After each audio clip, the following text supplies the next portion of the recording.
presidente Donald Trump se manifestou sobre a escolha do Papa americano. Por isso, vamos ao vivo até Washington, onde está nossa correspondente Mariana Jangiacomo.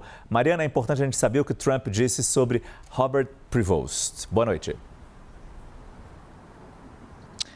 Oi, Márcio, boa noite a todos. Márcio, Donald Trump conversou com repórteres na Casa Branca e disse que espera se encontrar em breve com o Papa Leão XIV. Ele também foi às redes sociais e publicou um posicionamento, publicou uma mensagem dizendo que é uma grande honra e é uma grande alegria ter o primeiro Papa americano, desejando sucesso ao Papa, então, cardeal Robert Prevost, que agora se torna o Papa XIV. Donald Trump, que já tinha falado várias vezes, né, sobre querer um Papa americano, fez até um comentário em tom de brincadeira, claro, mas que deixou alguns fiéis se sentindo desrespeitados sobre como ele mesmo gostaria de ser Papa. Até a Casa Branca chegou a publicar, né, uma imagem de Donald Trump gerada por inteligência artificial sendo Papa. Enfim, Donald Trump pelo menos conseguiu o Papa americano, de fato, que era algo que ele vinha falando, né? Então ele disse que foi uma ótima notícia,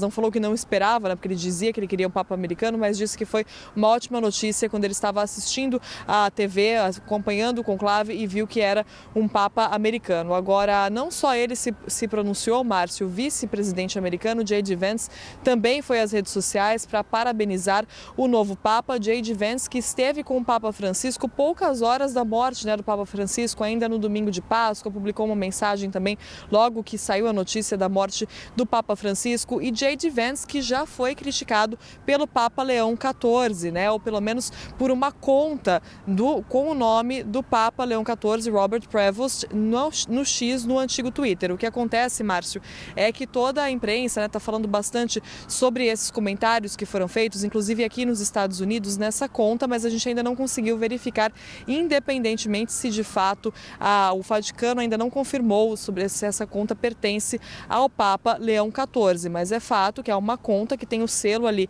de verificação no X, no antigo Twitter, que compartilhou uma notícia falando sobre as deportações de Donald Trump, especificamente sobre aquela para El Salvador, criticando essa notícia. Então, o Robert Prevost teria compartilhado essa mensagem e uma outra notícia também, um artigo dizendo que J.D. Vance estava errado ao usar um conceito cristão sobre amor para dizer que o amor primeiro se dá àquelas pessoas que são mais próximas a você, então primeiro aos familiares e depois às pessoas mais distantes, aí pensando em pessoas que moram em outros países como imigrantes, por exemplo. Então, o título desse artigo era J.D. Vance está errado, não existe hierarquia para o amor.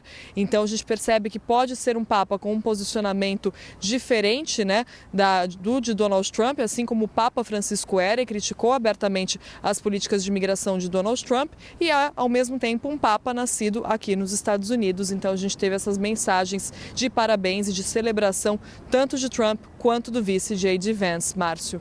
Muito obrigado, Mariana Jangiacomo. Eu volto a conversar com Lourival Santana, nosso analista de internacional. O que a gente pode esperar da relação do novo Papa com Donald Trump?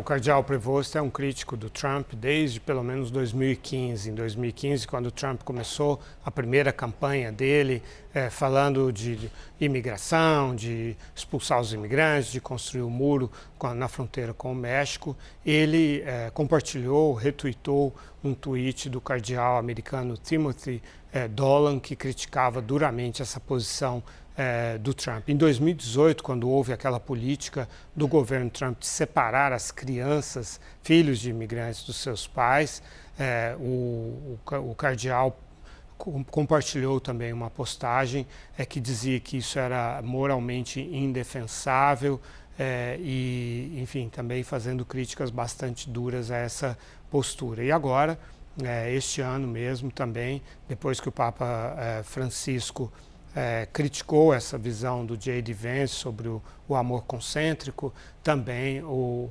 Papa, o novo Papa, então cardeal, também criticou, disse que ele estava errado. Agora, essa eleição do Leão XIV tem um significado muito grande em relação a isso, porque nos Estados Unidos o cristianismo está sendo muito utilizado para justificar atitudes de exclusão de imigrantes, exclusão de pessoas que pensam de forma diferente ou que amam de forma diferente. E isso está sendo muito, a política, a religião está sendo muito utilizada pelo atual governo americano dessa forma. É interessante porque era o presidente anterior que era católico, Joe Biden, e não tinha esse discurso, né?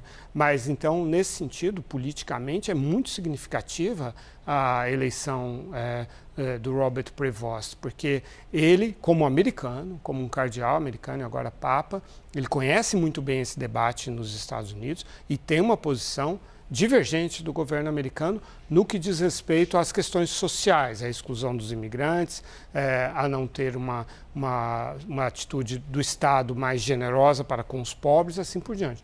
Por outro lado, nas questões de homossexualidade, nas questões morais, ele já é mais conservador. Então vamos ver como essa química vai se dar. E como entra nessa equação que você nos traz, Lorival, o fato de a população católica americana não ser tão grande assim? Com relação ao catolicismo, atualmente os americanos só ficam atrás de Brasil, México e Filipinas em número de católicos, de acordo com dados mais recentes do Anuário Estatístico Eclesiástico do Vaticano. Sim, percentualmente a população americana não é muito significativa. Houve só 2 presidentes católicos, né, o John F. Kennedy e o Joe Biden. Mas a autoridade moral do Papa, ela é muito forte. E a gente viu isso esses dias, né, Márcio? Vai muito além do 1 bilhão e 400 milhões de fiéis. A CNN Internacional e a BBC Internacional, que são grandes organizações de notícias de países protestantes, predominantemente, passaram o dia inteiro falando do Papa. Então, é muito relevante, sim, a posição do Papa, independentemente de a opinião pública ser predominantemente católica ou não. A gente teve uma boa amostra de como será esse papado, pelo menos um início dele, no discurso feito ali na sacada, nas primeiras palavras do novo Papa. O discurso é um termo horroroso, desculpa. As primeiras palavras do Papa ali na sacada, na Basílica de São Pedro. Eu pergunto especificamente, por exemplo, sobre Ucrânia.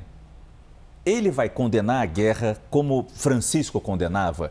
Ele vai ter essa força? A gente já consegue perceber isso nele? Com certeza. É claro que eu vou adotar um discurso curto, né? Assim, um pronunciamento curto, mas que ele tinha acabado de escrever ali à mão, né? Não teve tempo para escrever. Mas sim, ele começa com as palavras que a paz de Deus esteja com vocês. Sim. E ele falou a paz para todos, né? A paz para todo mundo. Deus queria a paz para todos, retomando o discurso, o pronunciamento do Francisco na Páscoa, né? Que foi o último dia em que ele apareceu em público. Então, sim, com certeza, isso ele considera uma missão dele.